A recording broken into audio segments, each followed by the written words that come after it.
এইরকম একটা প্রশ্নের অপেক্ষায় আমরা ছিলাম। আমরা এর জাতীয় গুরুত্ব সবাই অনুধাবন করেছি, এই জন্য সবাইকে ধন্যবাদ।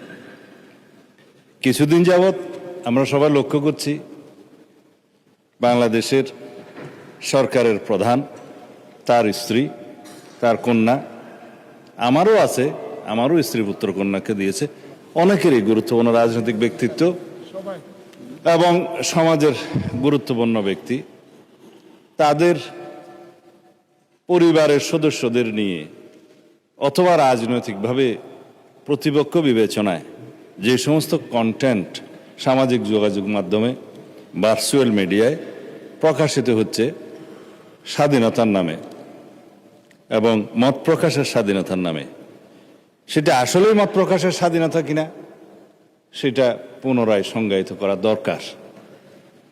আমরা সেজন্য এই সামাজিক যোগাযোগ মাধ্যম বা যেটাতে আইনি ভাষায় আমরা বলছি cyber space, which includes everything, social communication media, virtual media সহ সব কিছু ইনক্লুড করা হবে এবং এই সংজ্ঞাগুলো নতুনভাবে সংজ্ঞায়িত হচ্ছে। এবং আজকে সকালেই এই বিষয়ে আমি একটা আইনি সংস্কার করার জন্য ড্রাফটে হাত দিয়েছি।